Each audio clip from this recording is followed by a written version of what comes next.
I go ahead and start. I wrote these up on the whiteboard, but my printing is poor and the size of the letter is small. But as a university professor, I just thought I would make it clear that this is a seminar.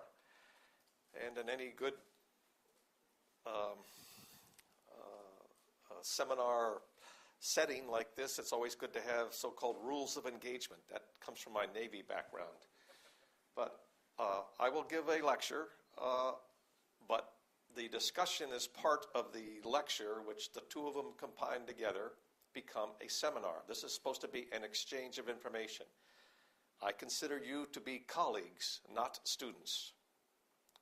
So I'm not talking at you, I'm talking with you.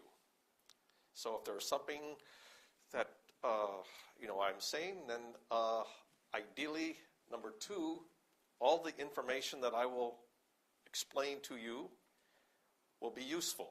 If not, I need to reconsider what it is I'm talking about, because if I'm talking about things that are of no use, then I'm wasting my time and yours as well. So a seminar is supposed to be useful information. You may not know at this particular stage it's useful, but in the future. The third is English is my primary language. I think I'm the only person in this room who speaks English as their primary language, and in my case, only English. Enough Deutsch to be dangerous because I'm German-American heritage, or French or Spanish, but I speak English. So if what I am saying is not understandable, do not be afraid to ask for clarification. I may be speaking too fast. It may be that I'm using words you have no idea what they mean. Chances are I might not even know what they mean. Or it's too technical. I will try to avoid being overly technical. My impression is from this morning, all of you have good technical and operational backgrounds. Okay? So those are the rules of engagement.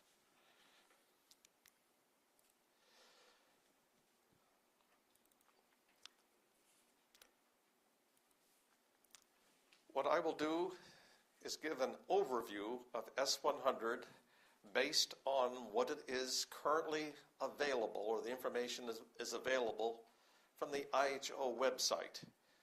If you look in your booklet, you will see that both the PowerPoint presentation and the information paper are reproduced. I will tell you honestly that the information contained in this PowerPoint presentation that you see here and the information paper, not all of it is correct. Not all of it is up to date. And in fact, if you look at the dates on this, it's a little bit hard to see, but down in here it says last updated December 2010. And yet this is the PowerPoint presentation, which also makes a reference to an information paper that was prepared by three of us, Robert Ward, myself, and Barry Greenslade, almost 4 years ago. Now, if this is the type of information that most people would gain by going to the IHO website, it's out of date. Let me give you some examples.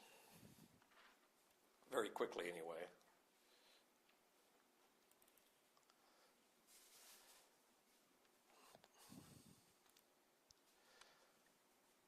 At present, this is called S100 status. Well, it is not the status. At best, it's the development process, because if you look down in here, the active standard remains active. It is not being suppressed, and it is, of course, still valid. Now, S100 may be active, but it became active on January 2010, even though it really cannot be used. Okay? So again, I'm not trying to be overly critical of what is on the IHO website, but the information is out of date. The same is true for what it is that S100 will in theory support. The next generation E&C will be S101. That's been decided. But S102 is not nautical publications. It's a bathymetric surface product specification. So even this is out of date. And this example shown on the next page is also out of date. S102 is the bathymetric surface product specification, which looks more like this. We don't have an S103. Now, I point these things out for a main reason.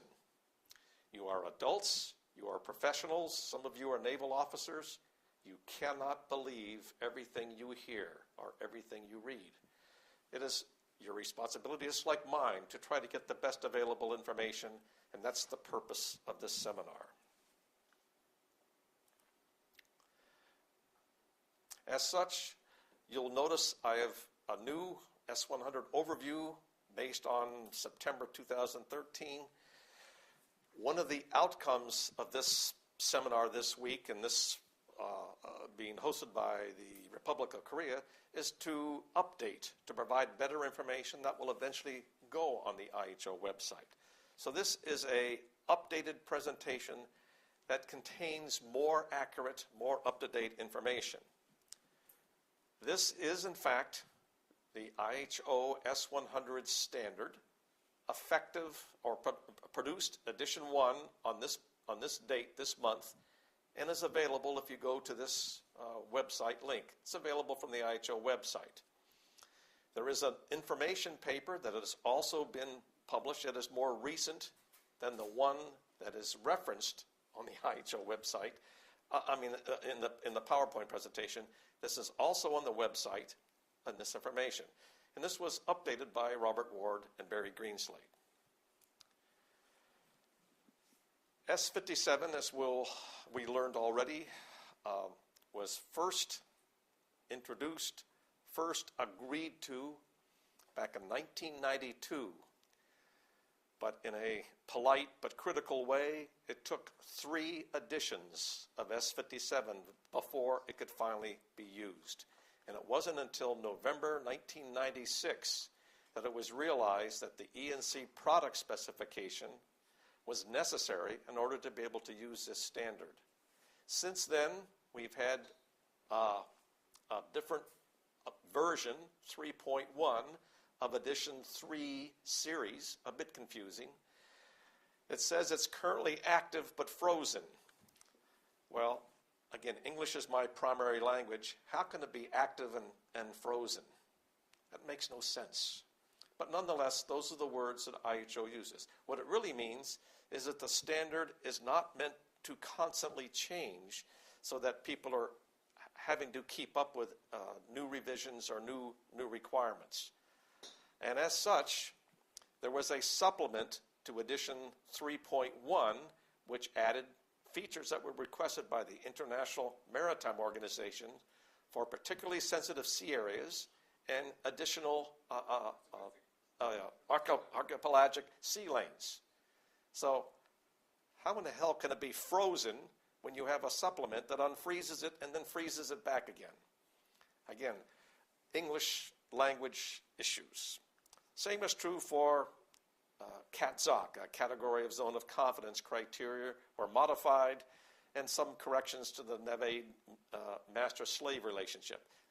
Since that time, there have been, I don't believe, any further supplements issued. And so when people say they're using edition 3.1, you could also ask, well, does that mean supplement number 1 and supplement number 2, both, or 1, or perhaps neither one? It's confusing. Now, somebody say, well, Alexander, you're just making this sound more complicated than necessary. My job is not to make things complicated. My job is to explain how things that are complicated need to be made more clear and understandable. That's rules of engagement. Now, S100, edition 1.00, I'm assuming, or this can be assumed rather, that this 0 will represent a version, and this 0 may represent a supplement. But as of this date, there have been no versions or supplements issued to S100. My guess is there will be some in the near future. Maybe next year, maybe the year following. There are a number of things that have been identified in S100 that require further clarification. No surprise. S100, Jens has S57 rather. Jens has briefly gone through this. I only show this because it's on the IHO website and it's a good means of comparison. Introduction, data model, structure and format, rules for the encapsulation. The appendix is the object catalog. In other words, all the different types of information that can be used or that is currently organized and structured in an S57. And then, in bold, perhaps the most important part of S57 is the E&C product specification. None of this should be new, but the question is then, of course, if the hydrographic offices are responsible for producing E&Cs based on IHO S57 E&C product specification, is that their only responsibility or is it the main responsibility? Because S57 can be used for other types of data. Additional military layers is something that NATO nations and other nations are using, again based on S57. Marine information overlays are supplemental layers of information that can be added on top of, separate from, the E&C. There is now an E&C, inland E&C product specification for inland waters. Most major nations throughout the world now are using this for major rivers and waterways. Port E&C and a bathymetric E&C. So you could almost say that this electronic navigational chart E&C is a maritime E&C produced to support the performance standards of ECDIS issued by the International Maritime Organization. Now, most people when they say E&C are talking about the maritime E&C, not these other types, inland, port, or bathymetric. But in the future, it may be necessary to refer to this as the maritime E&C. To comply with SOLAS, as Jens explained, to meet the carriage requirements in Chapter 5.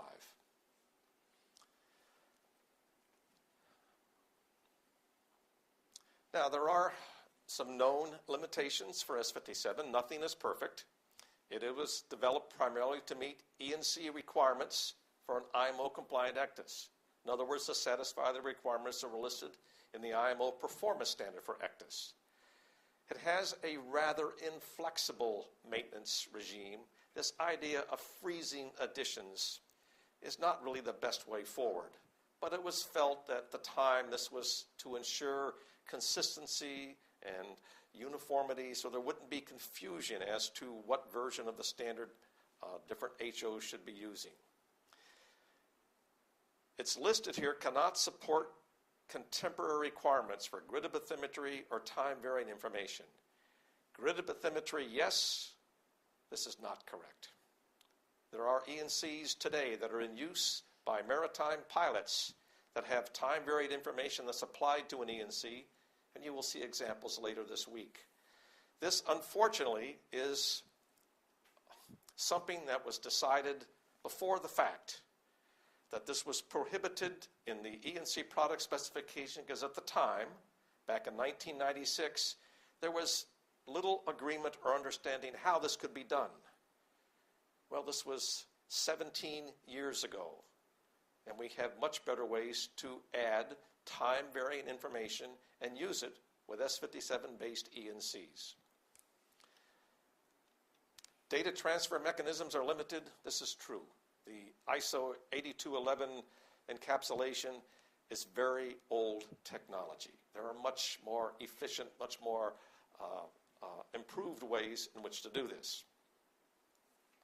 Now, some of the reasons for S100, certainly the mainstream geographic information systems. It enables commercial off-the-shelf COTS software development and use. It has interoperability with other ISO 19100 series. These are the geospatial information types of data that ISO has developed. I'm going to put all of these up here. Okay. New components can be developed, not in isolation. Maybe. Easier use of hydrographic data beyond HOs and ECDIS users. I'm not sure it's easier, but at least it will be a more consistent and uniform approach to deal with other types of applications. Coastal zone management or mapping, increasing security concerns. Inundation is just a fancy word for storm surges from hurricanes, tsunamis, typhoons, those type of things. Extensible and active feature catalog registry.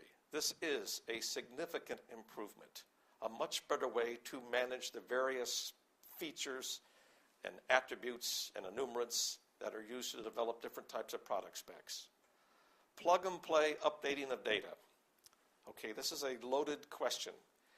How many of you currently use plug and play in your computer? How many of you are not sure?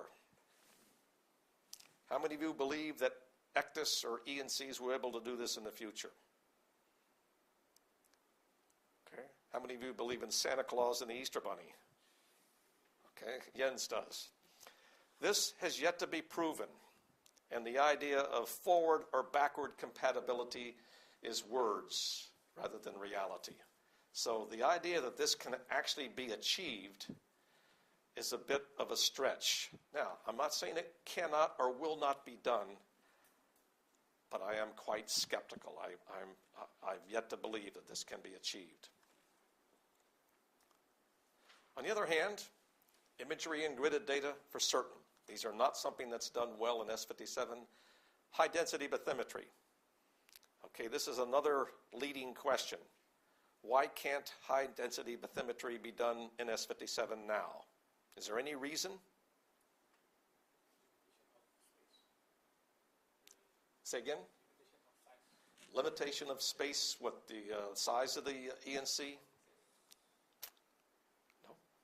It's still X, Y, and Z data, is it not? If an ENC is primarily digitized from a paper chart, that's the primary limitation. If an ENC is produced from, say, multi-beam as source data, there's really no limitation. You could have contours based on decimeter intervals. It's already being done. So this, in some respects, can be done now. Seafloor classification. Any reason why this cannot be done in S57? 3D and time-varying data. I've already mentioned this. 3D maybe not so well, but time-varying, it's already being done. Dynamic ECDIS, already being done. Marine information overlays, already being done. Marine GIS, not really.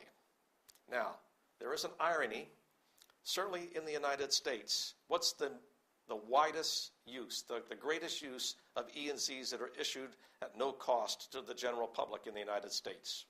Is it for maritime use or is it for GIS? It's GIS. It's about a 5-to-1 ratio because it's free. That doesn't mean that it was designed for GIS purposes, and there are criticism in the U.S. that how come S57 cannot do this, how come it doesn't have that? It's because it was digitized from a paper nautical chart. Web-based services, certainly there's opportunities for improvement there, but we have web-based services in S57. And other maritime data applications, yet to be defined. Now, S57 can support, as I've already said, many of these. S101 will support these because it will be ideally a broader standard. David.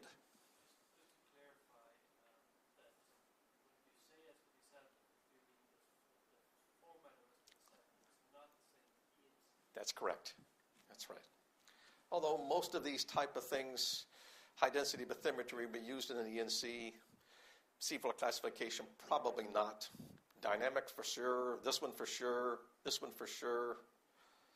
Other type of things you're right, can be done outside of the ENC requirements. Now, but the dynamic ECDIS, so I don't know why S100. You don't know why what? I do not understand S100, but can support dynamic ECDIS. I suppose the depth control change reader, right? You will see some examples shortly. Okay. All done in S57 and widely used by maritime pilots throughout the world. But we tried, but we had are limited. Why? Yeah, 0.5 meter. Why are they limited? Because they were digitized from a paper nautical chart. Yeah, because HOFA, even the pump, the type. Okay, I will show you examples of a dynamic ENC produced by a small company called HYPACK. Any of you use HYPACK software? And they have a dynamic ENC capability. It takes about maybe 30 minutes to produce a dynamic capable ENC. And the joke is that 30 minutes includes a 10-minute coffee break. You can produce, but you have an issue. Yeah, but it's from, How many? yeah, but it's from, in this case, multi-beam data that's been converted into XYZ data sets. We'll have time to see this later. Okay, I'll show it to you. Okay, now the good part of S100, or one good part, is that the geospatial framework for the structure will be based more on what is happening in other types of standards that are issued by ISO. So it's not just specific to ECDIS or to nautical charting. It'll be able to accommodate many other requirements and be used by many other users, and in particular, this new concept of operation called e-navigation. And in fact, S100 will be the uniform, the common uniform data model, is that right? What is it called? I'll think of it in a minute. Yeah. No. I've got it written down. You'll see it later. But it will be the framework for other types of data to be structured and organized. And this is one way of achieving a harmonized approach to e-navigation types of data. So it is quite good. This is a real benefit that it is based upon an established series of geographic standards. But the idea that S100 will do everything, as sometimes overzealous, over-enthusiastic promoters of S100, it cannot do everything. And some of what's being discussed is unrealistic. We'll get into those later. Okay. This is something that Robert Ward came up with several years ago. He's, of course, a president of IHO now, but he looks at this as a family of existing standards. These are ISO standards that you could put on a tabletop as the data framework. And from this, then, you can build an S100 data framework from the existing standards, utilizing the relevant components of these standards. Things like spatial schema, or feature cataloging, or metadata, or portrayal. You don't have to use all of these, but the ones that fit, the ones that are appropriate. And then from this, you can build a geospatial information registry that contains the components necessary to produce various types of products and services. We'll get into this more. You will see this diagram more and more. This is for the primary hydrographic. This will be for supplemental information available for other users outside a hydrographic office. It was decided, I believe, and correct me if I'm wrong, Avend, but in 2004, that S57 Edition 4 was perhaps not the way to rename or to name this new standard. Renaming an existing standard, it would have caused more confusion than it would have solved. So it was decided, it's really a new type of standard. Let's call it something different. Let's call it S100. And in that sense, though, there is a misperception still that S57 is just the ENC product specification. As most of you realize, it's not. But this is, in fact, the primary use. We hope that there is not the misperception that S100 is the ENC product specification. I would say about one half the time, 50% of the time, when I hear people talk about S100, they refer to it as the new ENC standard. It is not. You know better. Many others do not. The reality is these are generic framework standards for all types of hydrographic-related information and including e-navigation information that will be used with hydrographic information. So make sure at any opportunity, my guess is all of you as professionals know that there's a difference make sure when you explain this to others that you overcome this misperception and explain the reality.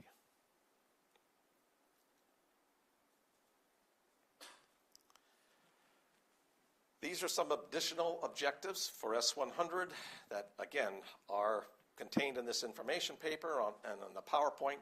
Content and carrier are independent. In other words, the carrier can be the encapsulation or the way the data is structured and organized. The content of the information in S57, in theory, will be similar to the content in S100, or vice versa. There won't be any new types of content in S100 that are not already in S57. There'll be additional functional capability, but the content will be basically similar. There may not be new versions of product specifications, but there will be new types of product specifications. You've already heard my skepticism about plug and play. We'll see if this in fact is possible. Feature catalogs will be more flexible and capable of expansion because they'll be maintained by those organizations that have the most knowledge or capability. For instance, there'll be a feature catalog for inland E&Cs maintained by the people who deal with inland E&Cs. And there will be new ECDIS and e-navigation requirements that can be better supported by S100 than potentially by S57.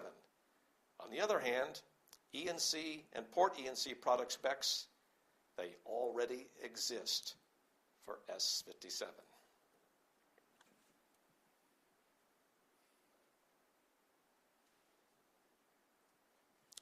Okay. Yes, based on international standards, particularly the TC211, and there are that many countries and members of ISO. There's good liaison occurring already between DigiWig, which is the Digital Geographic Information Working Group. It's primarily a military working group, and the OpenGIS Consortium. And as some of you, I think at least two of you mentioned, the Spatial Data Infrastructure Initiative. This is gaining more and more acceptance and use within national administrations. Was it Philippines? Yes. This is the trend, and other countries will be doing this as well.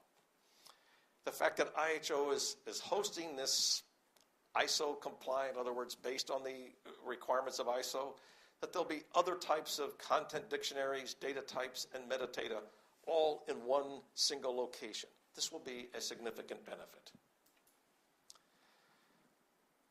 At present, S101 is reserved for the next generation E&C, and I call it this in quotes because some would say, well, if it's the same thing as an S57 E&C and we've got a converter from S57 to S101, what's different? Ideally, there'll be something that the users, the mariners, will say, oh, this is better. We'll decide or discuss later what better might be. Bathymetric product specification based on grid bathymetry, this has already been adopted. We don't have anything for S103 yet, at least not that I'm aware. Nautical publications, I believe, is going to be one of them. Maybe applications on tablets or smartphones, and who knows what the future will be. But this will be the opportunity for other types of product specifications to be developed. And in that regard, this has been decided, not available yet. This is now available, but some of these other ones, sea ice, nautical publications, marine information overlays, inland E&Cs, these will all likely be new types of data products and services in the future based upon the S100 framework. And there could be others as well.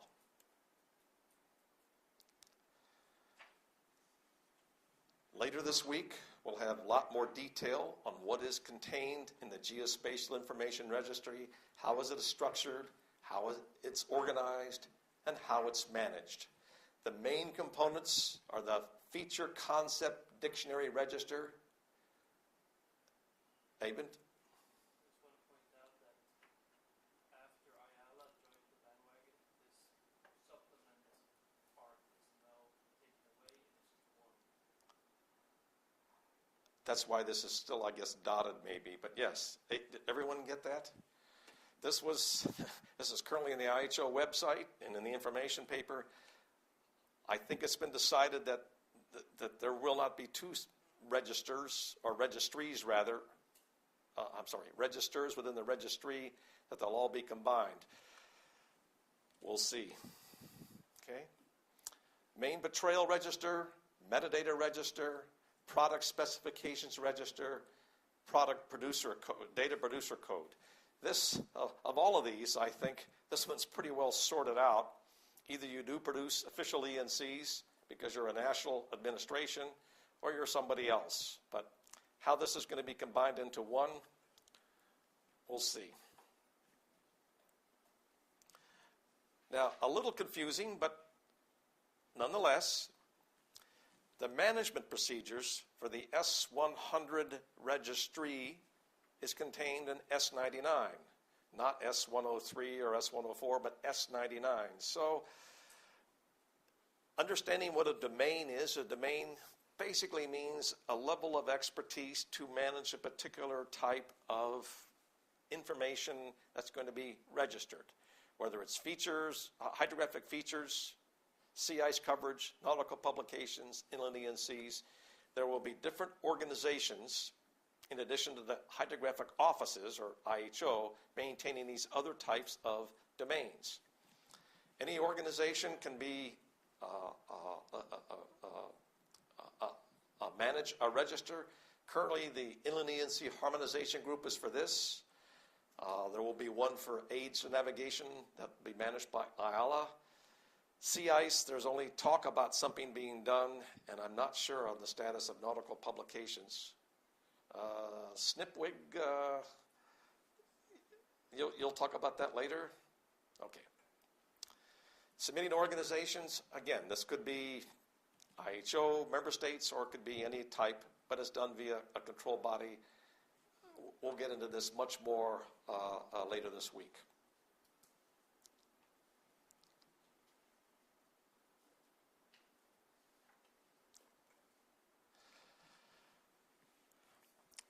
There is a useful way to look at this. If something is already in the IHO S100 registry, then use it. It's not reserved solely for those who develop it. It's available for use by anyone. If it's not in the registry, for instance, aids to navigation on a river system in Brazil probably is not in the IHO registry for maritime navigation because it's a river. In that case, if it's an aid to navigation that goes based on the IALA scheme up a river like the Amazon or the Orinoco in Venezuela, then it should be used. But as soon as you go to inland aids and navigation, then it would be based on the Inland ENC registry. On the other hand, you can propose a revision, you can propose something new, or establish a new domain. So this is a much more open concept that encourages others to use the S100 registry more so than just hydrographic offices. Whoop. Just a quick show of hands, how many of you have looked at this registry site or are familiar with it or have tried to use it? I know Avon has. Any of you others? We can take, Jens, I mean, I've looked at it quite a lot, but we can look at this later on this week, assuming we can get internet access to up here, but it's worthwhile to take a quick look at to see how this operates. All right, this is the so-called status. It's really not. This is really an implementation or development invitation process. Quite frankly, this slide needs serious revision and updating. S57 standard is still active. It has not been superseded. It did not occur on January 2010. Again, there's much information in this slide that needs to be changed. It's way out of date.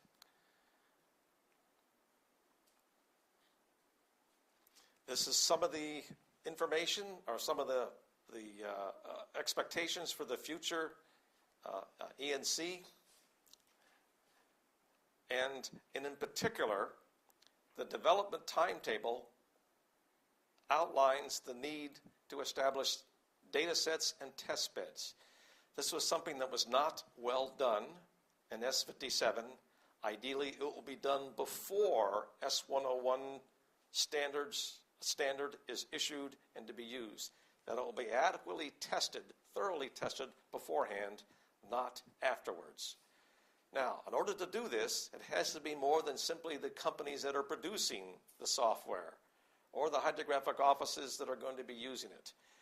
The number of software producers is less now for S101 than it was for S57. On the other hand, hopefully we've learned from the mistakes we've made in the past and will not make them again. OEM stands for Original Equipment Manufacturers. These are the ECDIS manufacturers. At one time, there were approximately 30 ECDIS manufacturers. Now there are less than, 15? About. End users. There will have to be some training at training establishments on what S101 does that is different than S57. We won't know until, of course, S101 is issued and adequately tested and evaluated. And there will be a need for type approval to ensure that the data being produced is fit for purpose. And as such, if you look at the S101 development and implementation process, this was at one time based on what was thought to be under S101. And in fact, it was originally thought that by January 2010, about the same time as S100 would be issued, that S101 would be started for development, and that sometime in the next year or two or three, that the product specification would be completed. The reality is much, much different. Look at these dates. Okay? S101 first draft version has now been pushed back to the end of this year. Originally, it was 4 years ago. So now, in 2013, ideally before December 31st, we will see the first draft version. How many of you believe this will occur on December 31st? Good. It will not. Or even if it is, it will have other things that need to be done. So then the internal testbed development and testing of S101 will start sometime in 2014. And ideally, as it says here, user review and input will occur. There'll be some ECDIS on simulator or shore trials. Then there'll be some sea trials. There'll be an initial version, including incorporation of S58 and S64. S64, of course, is the encryption standard, which I prefer not to discuss because I'm in polite company. I beg your pardon, yes. So sea trials, at least at this time, based upon the roadmap that IHO has been discussing, will end sometime in 2017. Original equipment manufacturers will develop a compliant ECDIS, ideally somewhere up in here, although not mentioned. The International Electrotechnical Commission will develop a new testing standard. There'll be a type approval process. And in theory, S57 data could be or will be converted into S101. Any of you up here see plug and play? I thought so. Okay. So, when will all this end? When will actually there will be a requirement to use S101? We still don't know. Now, 2019, it is currently 2013, so we're talking at least 6 years before there'll be any mandatory use of S101. Does that mean over the next 6 years you can sit in your office and say, I don't have to do anything, I'm just going to sit back and wait? I hope not. Okay? There are other things that need to be done, as you showed very well this morning, with the challenges you're trying to overcome with S57. Ideally, these will be worked out such that S101 can then be developed more quickly. So the point I'm trying to make is, if we want S101 to actually be developed and to begin to be used in my lifetime, we need to continue working on S57 to solve those problems, because that will show the way forward for S101. This idea that S57 will be terminated anytime soon, no. No. Why? Well, certainly for the next 5 years, S57 is required under the mandatory carriage for ECDIS. It's not S101, it's S57. So for at least 5 more years, you're required to use S57. So this proposed implementation timetable, and it's put down as for e-navigation, it's really S101, period. It's a start, but this is still under review and development and will not be decided until HSSC 5. That's this November. I have faith in the new chair of HSSC and in the new technical director, Gilles Bessereau, at the Bureau. I think they'll make sure that the right questions are answered before they agree to a timetable. So it's a ways in the future.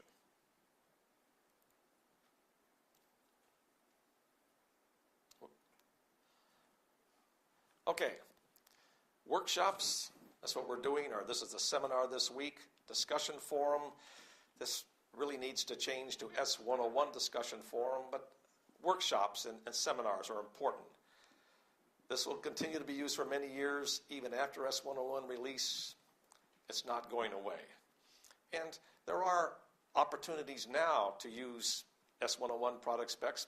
Grid bathymetry is a good example, or marine information overlays, without waiting for the next generation S101 E&C. So, 2016, 2018, 2019, we simply don't know. But for the foreseeable future, when when an ECDIS equipment is upgraded to use S101, you'll still be able to use those S57 E&Cs in that original equipment. So there'll be a transition period.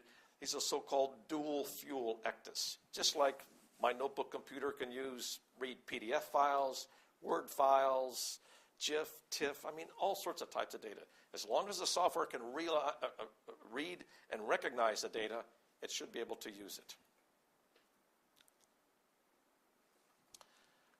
So the highlights: wider use and transfer, open to extension, new and emerging requirements, contemporary standard will not make S57 obsolete. All of these are valid. And it will not force you to change to S100 or S101 in the near future. We should have time to make a smooth transition. Now, in the few minutes I have remaining, I just want to point out one area in particular where we can be useful this week as well as in the future. S100 brings some challenges, and one of the challenges is terminology. In other words, the words used. And let me give you an example. This will only take a few minutes. In your booklet here is the information paper, and this is taken from the information paper where it talks about new terminology. Some of the terms and definitions will not be used in S100. Some have been redefined or modified. So you as a professional, you could likely say something similar. Well, all right, what are these new terms? How are they defined? How about an example? And what is the relationship to other terms? Or how and where is this going to be used in S100? And was this previously used in S57? Here are some brief examples. Registry and register. They were not used in S57. This is an entirely new concept. Okay? A better concept and a useful mechanism in which to manage many different types of data. So, registry, register, for those who speak English as a second language, it sounds almost exactly the same. A registry, think of it this way, is like a library or a building that can contain different types of information. Registers are different types of information contained in this building. So there can be a number of registers in a registry. Now, unless these are adequately defined and explained, there'll be a lot of confusion. And in some respects, these are things that need to, this explaining words mean things is something that still needs to be done. In S100, S57, an object, we all know what that is. In S100, objects are now called features. Now I can say, oh, well, that's simple. It's the same thing, only different. Well, what I've said is nonsense. How can it be the same thing, but yet it be different? That's double talk. So what's the difference between an object and a feature? What's the difference between an attribute now and a feature attribute? Oh, well, wait a minute. If I know what a feature is, and I know what an attribute is, then a feature attribute. I think I might be able to understand that once I understand what a feature is. But now you have attribute values. Here are enumerated values. Well, attribute, enumerated. I'm beginning to get confused. What do all these words mean?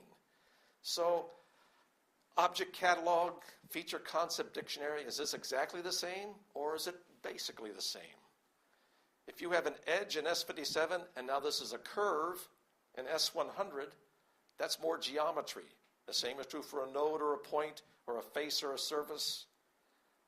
In S57, we have application profiles, which is now called an application schema. All right, here's another loaded question. How many of you know what schema means? I do now. Why? Because I had to look it up. Okay? You're going to like this, or this is going to be painful either way. Schema. As defined by ISO, it encompasses the whole definition of a product, like scheming a chart. All right, I think I can understand that. I've been well trained, I'm well experienced. In ISO 19109, it says, an application schema provides the formal description of the data structure and content required by one or more applications. Okay, I think I know what that means. An application schema contains the descriptions of both geographic data and other related data. Okay, I think I know what that means. It includes the rules for collecting and analyzing, cataloging the data. For example, it should reference the instructions for hydrographic survey. Oh, wait a minute, application schema. How is a hydrographic survey an application? All right. In the narrower sense, when discussing databases and data sets, schema means the structure of the data, feature classes, properties, the relationships between them. Oh, okay, the narrower sense I think I can understand. Now, in the Pacific world, XML or GML schema are often used. Well, come to find out they will be widely used. How many of you at present use XML or GML? That's what I thought. Do I use XML or GML? My graduate students do. I barely understand it. Okay? But it's a much better way to structure and organize, they tell me. Okay? So, in the specific world of XML, GML, schema is often used, in addition to the above, I'm not sure which of these above, to mean W3C, I have no idea what that means, XML schema language definition, which can be used to check that a given instance, data set, conforms to the schema, meaning to. See my point? Now, English is my primary language. If I'm having difficulty understanding this, how in the hell can others who speak English as a second language understand this? Okay. So, there will be challenges then. S100 is a good idea. S101 is the future, but it will require some time and effort. So I think there is benefit from developing ultimately, whether we call it a glossary of terms or an explanation, that we will need to have better descriptions and explanations of what these various new terms mean and how they compare to the current use or previous use in S57. So these are things we have time to do, not this week. We can start this week, and I will try to keep a record of some of the terms, but This will take time, and this will be part of the evolutionary process that will occur over the next 5 or 10 years.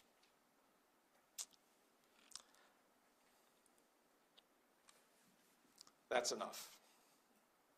Questions? Comments? Too much? Too fast? Too negative? Too optimistic?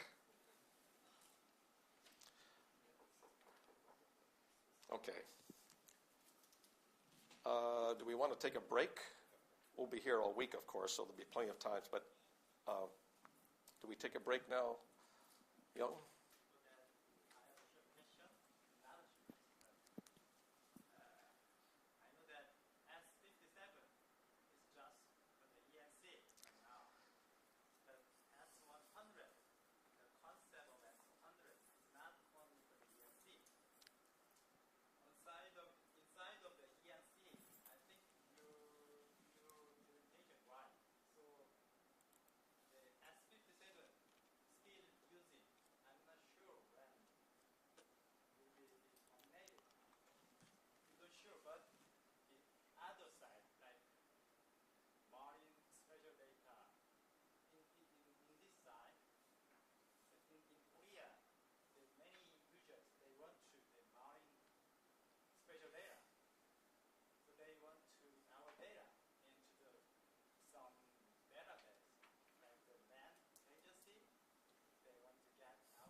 I would agree with Young. Everybody understand the subtlety of what he said, and perhaps I didn't say it as well. Everything you see here is primarily for nautical or navigational use, all of these types. And these are other types of S57-based products that currently exist. They're not produced very much by hydrographic offices, but by other organizations. What Young referred to, if I understand correctly, is that S100 will be enabled to be used by other agencies, other organizations for many other purposes in addition to safety navigation or marine environmental protection. Coastal zone management, storm surges, law of the sea, it goes on and on and on. And this is part of this spatial data infrastructure concept, that this data will be suitable for other purposes. Is that your point? Yeah, I would agree totally. So what you do in your hydrographic office won't be just for hydrography or for maritime navigation. It'll be more widely used by others for other purposes. This is a good trend. There's the reason why we acquired this S3 Nautical solution is because of the integration or the compatibility issue for the land, between the land and information. And I have to smile. In the Philippines, of course, you're still trying to complete E&C coverage on one hand. On the other hand, I think you have seen the way forward in other things, and you have taken earlier steps than some other HOs to say the future will be this. So this, I would agree. This is a good reason for what you're doing. And also because of the existing issues and problems that I mentioned earlier, that's one of the reasons why we also have this bilateral arrangement with UKH or Tupasnak, the production of the data. I think, the types of solutions that Esri and others offer as a more broad GIS and geospatial, whether it be mapping or charting or any type of geospatial. I see what, for instance, Google has done with Google Earth and Google Maps and other types of, there will be a Google Ocean they're working on now. It'll bring in many other types of data. So yeah, I think this will be is a good trend and will be a useful, an important use of S100. Any other comments, questions? Now, just to say in closing, I thought your presentations this morning were quite good. As a former naval officer, I used to tell the people on my ship, tell me what I need to know, not what you think I want to hear. and your presentations were quite good in that you explained both your capabilities and limitations. And knowing that will enable better progress to be made in terms of how do you overcome your limitations and how do you increase your capabilities. So I think your presentations should be the basis for all of our discussions, or the framework for all of our discussions this week, because if what you hear about S100 or S101 doesn't fit into your current way of producing data that's required, then we somehow have missed the objective of this seminar. So those were good presentations, very useful. Again, I think they can be referred to time and again this week. Okay.